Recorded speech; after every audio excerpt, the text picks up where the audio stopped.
On the menu today, Julia Child's cauliflower au gratin with cheese. Always with cheese. Oh! Bon appetit. We're in volume 1 today. Mastering the Art of French Cooking from Julia Child, and this is going to be the big return to the vegetable chapter. My first visit back since the artichoke. Now it feels like I'm removing like a lot off of this thing. It's hard to believe that you have to, give up all of this stuff just to get the heart, which I'm hoping this is what this is. Cauliflower I'm much more familiar with. Cauliflower au gratin with cheese, chou fleur à la mornay gratiné. Now, of course, this is a side dish. It goes well with all kinds of roasts, chops, and steaks. But we're gonna treat it like a main course today. Now, there's this recurring technique that runs through this cookbook. You see it in a number of different dishes, and I call it the gratin family. I just made that up. Topped with a brown crust. Yeah, that brown crust includes melted cheese and breadcrumbs. And yeah, I've made one version of this type of dish before. It was called a gratin dauphinois. It's like a Julia Child classic. It's the cheesy scalloped potatoes, which is amazing. I'm curious if the cauliflower version of this will give it a run for its money. Only one way to find out. Do you do vegetables by any chance? Cauliflower? Yeah? No. Thank you. Choose cauliflower with a hard, clean, white head containing firm, compact flower clusters. The leaves surrounding the head should be fresh, healthy, and green. Check. A trimmed cauliflower head about 8 inches across will serve 4 to 6 people. I have no idea if this is how you measure it, but 8 inches? Anybody? Now, I want to follow along exactly to how Julia prepares a cauliflower today. I could do it, but I want to do it the Julia way. Pull the outside leaves off the cauliflower. Cut the stem off close under the head. She said cut the flowerets off the stalk, but I feel like I can just tear them off. Excuse me. Peel the skin off their stems. There's no skin on. I'll just kind of clean up the stems a little. And then she says cut a slit in the stem if it is wider than 1/4 inch in diameter. There's a slit. With the slit in the stem, it cooks quicker that way. Peel the central stalk deep enough to expose its tender flesh and cut it in diagonal pieces. So I gotta wash this thoroughly in cold water. Follow the directions on page 484, blanching the cauliflower. Got my big old pot filled with some hot water.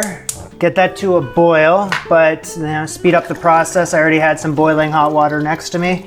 Yeah. Add in the flowerets. Bring it back up to a boil. Keep it in there for 9 to 12 minutes, 10 minutes or so, and then we'll take a look. It is finished when you can pierce the stem easily with a knife, oh yeah, and retain the merest suggestion of crunchiness at the core. Not my words. Oh yeah. The merest suggestion. Quickly remove the cauliflower into a colander to go into a bowl of cold water to stop it from cooking. Yes, that's very cold water. It had an ice cube in it and it melted. After a few minutes, drain it. Mind you, this all has to be done very gently, right? Which is pretty gentle for me.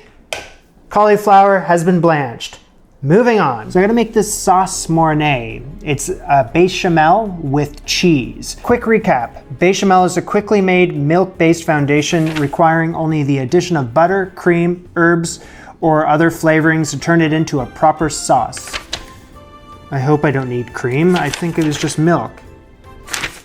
Yeah, milk, not cream.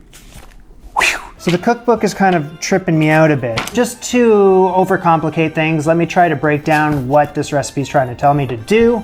I need 2 cups worth of sauce mornay, which is bechamel with cheese. It tells me to go to page 62, sauce mornay, cheese sauce. Now this tells me to go to page 57 first for the bechamel sauce. On page 57, this is telling me it's gonna make 1.5 cups worth of this sauce. Remember, I needed 2 cups worth over here. So I'm gonna be 0.5 of a cup short. So what I'm gonna do is times this whole recipe by 1.5. I'll have a little extra. And she says here that the sauce does not take a lot of time, about 5 minutes to make. So as long as I have everything prepped, ready to go, I'm in good shape. So let's start off with 1.5 ounces, 42 grams of butter into a saucepan over yonder. Then on another burner, right next to it, 2 cups, 500 milliliters of milk and 1/4 teaspoon and a half of salt. Bring that to a boil. Whoops, butter has melted. One day I'm gonna have this recipe memorized, I promise. Until I do, I'm gonna add equal amount of flour into the butter and mix that all together until it becomes frothy. Frothy? You used the word frothy. I'm gonna mix that until it froths together. It should take around 2 minutes. And that is gonna turn into a white roux. Okay, turn off the heat, add in my boiling milk all at once and beat with a wire whisk. And I need to beat this until it blends together. Okay, get the heat back on to a moderately high heat. Keep whisking this until it's brought back up to a boil. I mean, this is a wire whisk on an enamel pan. Yeah, a lot of people get bothered by it. I mean, you can do whatever you want with your enamel pan. I don't have any problems with this. It seems to work just fine. And I don't mind the marks it leaves on the inside. I mean, it just washes away, honestly. I'm not worried about it. The pan can handle it. Once it's to a boil, 1 minute. Keep it whisking. I'm gonna turn off the heat with some salt, get some pepper up in there. Comes off the heat, that's the bechamel sauce. But remember, I'm making the sauce mornay. 3 ounces, 85 grams, equal parts grated Parmesan and Swiss cheese. In it goes. Blend that in. Use this.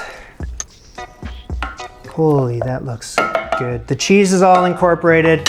Now I've already seasoned it with salt and pepper, but I need some things here. A pinch of nutmeg and a pinch of cayenne pepper. Okay, one last thing. 1/2 ounce to 1 ounce of butter that I'm gonna add in a little at a time to enrich the whole damn thing.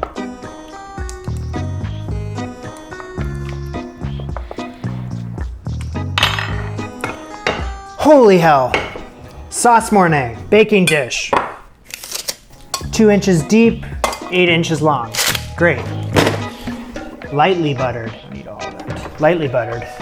Snowman's back in town. I'm gonna take 1/3 of the sauce mornay. Cauliflower goes on top, but some of these bigger pieces, yeah, I'm just kind of making the decision to slice them in half. So there's the stems that I prepared here too, but because it's a full house, I think I'll just eat these stems up. So get some salt on top, pepper, and realize that you haven't turned the oven on. Hello, 375. Pour on the remaining sauce. Evenly distribute that sauce so that everywhere is covered. Sprinkle on 2 tablespoons worth of breadcrumbs. Evenly distributed, guy. Some Swiss cheese. Grate up 2 tablespoons worth. It's 2 tablespoons worth, right? 1, yeah. Sprinkle the cheese on top. Oh, don't stick together. Just do this then.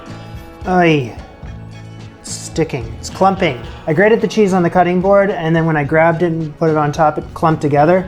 So now I just want an even Steven layer because I want this to look nice. There. Melted butter. This is about 1 ounce worth, 23 grams. Pour it on top. All right, so upper part of the oven. Is that considered upper? Yeah. Just gonna add this on the bottom in case there's any dripping. As we continue to learn the strengths of my oven, I'm gonna turn it down 10 degrees Fahrenheit so that I don't overdo it. All right, place on the upper part of my oven, brown it lightly on top for half an hour. Still hasn't browned on the top after half an hour. Get that broiler on.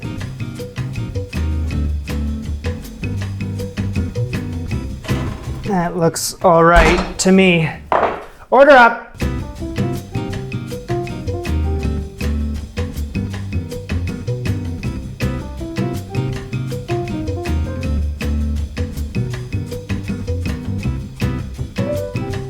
and parsley right on top.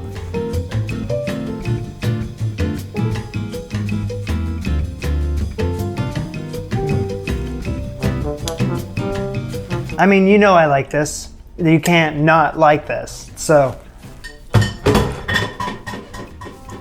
I bet you can't have just one. Throw a little macaroni pasta in this thing, and you're gonna have something the whole family can enjoy, including those annoying kids. No weak link in that dish. It's all three components of that thing came out to play. That sauce mornay is just velvety, cheesy luxury. Cauliflower is perfect. Tender, it's holding its shape, a little firm, and and what is the other thing? It's not mushy, which is important. You don't want it to be mushy. You want it to keep together, and it does with flying colors. And check out that au gratin right up top. I don't know, maybe that's my favorite part. I can't decide. It's a really, Now here's the $1 million question. How does it match up between the gratin dauphinois, the cheesy scallop potatoes? It's like the cauliflower gratin, the potato gratin. I don't know. This was Jamie and Julia. Bon appetit. Au revoir. Now, if you want to look into supporting the show and if you want extra content, including live streams, just bonus stuff, head over to my Patreon, linked right here, or it's linked in the description. See you later.